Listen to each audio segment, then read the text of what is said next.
یوسف علیہ السلام نے فرمایا کیا تمہیں معلوم ہے کہ تم نے یوسف اور اس کے بھائی کے ساتھ کیا سلوک کیا تھا؟ کیا تم اس وقت نادان تھے؟ اللہ، وہ بولے کیا واقعی تم ہی یوسف ہو؟ انہوں نے فرمایا ہاں میں یوسف ہوں اور یہ میرا بھائی ہے، بے شک اللہ نے ہم پر احسان فرمایا ہے۔ یقیناً جو شخص اللہ سے ڈرتا اور صبر کرتا ہے تو بے شک اللہ نیکوکاروں کا اجر ضائع نہیں کرتا۔ بہت بڑی صفت ہے جی اللہ سے ڈرنا اور صبر۔ جو لوگ اللہ سے ڈرتے ہیں اور صبر کرتے ہیں تو اللہ تعالیٰ ایک دن ان کو مقام اعلیٰ مقام عطا فرماتا ہے، دنیا میں بھی اور آخرت میں بھی۔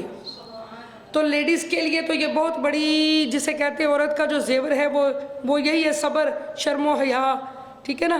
یعنی عورت کا یہ زیور ہے۔ جو بہن ہماری بچی صبر والی ہے نا، اس کو میکے سسرال دونوں جگہ عزت ملتی ہے۔ صبر بڑی چیز ہے، صبر کرنے والے بندے اللہ کو بڑے پسند ہیں، اور صبر سے ہی انسان اپنی منزل حاصل کر لیتا ہے۔ صبر کی کئی شکلیں ہیں نا، کہ اگر آپ کو کوئی بات بری لگ رہی ہے، بڑا بندہ ہے، آپ تھوڑا لحاظ کر دیں، ادب کریں، نہ جواب دیں، منہ پھٹ نہ ہو۔ جو منہ پھٹ بندہ ہوتا ہے نا، وہ اللہ کو پسند نہیں ہے، کیونکہ بعض دفعہ انسان کسی کی دل آزاری بھی کر سکتا ہے۔ جو انسان چپ رہنے والا ہوگا اس کے گناہ بھی کم ہوں گے، کیونکہ وہ کم بولتا ہے نا، اس کی زبان سے لوگوں کو تکلیف زیادہ نہیں ہوگی۔ لیکن جو بندہ زیادہ باتونی ہے اور زیادہ بولتا ہے تو بہت زیادہ خطرہ ہوتا ہے کہ زیادہ بولنے والے کی زبان زیادہ گناہ کرتی ہے، اور کم بولنے والا جو بندہ ہوتا ہے وہ چپ رہتا ہے، اس لیے اس کے گناہ نہیں ہوتے۔ تو دعا ہے کہ یا اللہ جو لوگ زیادہ بولتے ہیں تو ان کو اللہ کی طرف لگا دے، وہی تبلیغ کریں اور تبلیغ پر جو ہے ان کی زندگی صرف ہو جائے، یعنی تبلیغ کے کاموں میں لگ جائیں، دین کے کاموں میں لگ جائیں۔ اگر بولنا ہی ہے تو وہ لوگوں کو دین کی دعوت دیں، دعوت بول کے ہی ہوتی ہے نا۔ تو اللہ تو اگر ان کی عادت ہے بولنا تو وہ اچھے کام کے لیے بولیں، ایک اچھا کام کریں۔ اللہ اکبر۔ تو اس لیے صبر اور چپ رہنا میری بیٹیوں، یہ آپ اپنی زندگی کا حصہ بنا لیں، بولو انشاءاللہ۔ چپ رویں تے لال ملن گے، صبر کریں تے ہیرے، جے تو بوتی چڑھ چڑھ کی تھی، نہ موتی نہ ہیرے۔ تو صبر سے بی بی ہاجرہ نے صبر کیا، سبحان اللہ، تو اللہ سبحانہ تعالیٰ نے آب زمزم جاری کر دیا، ان الصفا والمروہ من الشعائر اللہ۔ تو دیکھیں صفا اور مروہ اللہ کی نشانیاں بنا دی، اور تمام جو زائرین جو عمرے کے لیے جاتے ہیں تو پھر وہ وہاں پر دوڑے بی بی ہاجرہ کی سنت ادا کرتے ہیں۔ تو میاں کا ادب کیا، مطلب خامد کا ادب ہی وہ صبر، انہی میں وہ صبر کی مین چیز تو یہی ہے نا کہ خامد جس حال میں رکھے بندہ رہے، جو لا کے دے اسی میں گزارا کرے، صبر شکر سے اپنی زندگی گزارے، تو پھر اللہ تعالیٰ جو ہے عظیم دیتا ہے۔ اور وہ بولے کیا واقعی تم ہی یوسف ہو؟ پہچان لیا آپ نے؟ فرمایا کہتے کیا تم ہی یوسف ہو؟ یوسف علیہ السلام نے فرمایا کیا تمہیں معلوم ہے کہ تم نے یوسف اور اس کے بھائی کے ساتھ کیا سلوک کیا تھا؟ کہ تم اس وقت نادان تھے، میں تو معصوم تھا، تم تو جوان تھے، سمجھ تھی تمہیں ساری۔ وہ بولے کیا واقعی تم ہی یوسف ہو؟ انہوں نے فرمایا ہاں میں یوسف ہوں، یہ میرا بھائی ہے، بے شک اللہ نے ہم پر احسان فرمایا ہے۔ یقیناً جو شخص اللہ سے ڈرتا اور صبر کرتا ہے تو بے شک اللہ نیکوکاروں کا اجر ضائع نہیں کرتا۔ وہ بول اٹھے اللہ کی قسم، بے شک اللہ نے آپ کو ہم پر فضیلت دی ہے، اور یقیناً ہم ہی خطا کار تھے، غلطی کا فوراً اعتراف کر لیا۔ یوسف علیہ السلام نے فرمایا آج کے دن تم پر کوئی ملامت اور گرفت نہیں ہے، کیا صلہ رحمی ہے، سبحان اللہ۔ عموماً ایسا ہوتا ہے کہ جب انسان کسی عہدے پہ اپنے دل سے ایک تو بات نہ نکالنا، ویسے ہی کینہ ہے کہ کینہ دل میں بندہ پالے کہ اچھا جب میں طاقت میں آ جاؤں گا یا جب میرے پاس وسائل ہوں گے تو میں بدلہ لوں گا، تم نے میرے ساتھ کیا کیا تھا۔ لیکن آپ لوگ دیکھیں کہ وزیر خزانہ بنے ہیں، جو چاہیں کر سکتے ہیں، جیسے چاہیں ان کو قید میں ڈال سکتے ہیں، لیکن اس وقت جب انسان کے ہاتھ میں سب اختیارات ہوں اور انسان بدلہ لینے میں بھی بدلہ لینے کی طاقت بھی رکھتا اور بدلہ نہ لے، تو یہ ہوتی ہے سب سے بڑی صلہ رحمی، یہ ہوتا ہے عفو درگزر، یہ ہوتا ہے کہ اگلے کو معاف کرنا۔ یہ بہت بڑی بات ہے، بہت بڑی سعادت ہے کہ انسان بدلہ لے بھی سکتا ہے لیکن بات کو چھوڑ دیا، اللہ کی رضا کے لیے لڑائی نہیں کی، بدلہ نہیں لیا۔ تم نے جو کیا تھا اس کا وبال تم پر ہے، مگر میرا اللہ مجھے دیکھ رہا ہے، تو آپ نے یہ ان کے ساتھ الٹا صلہ رحمی بھی کی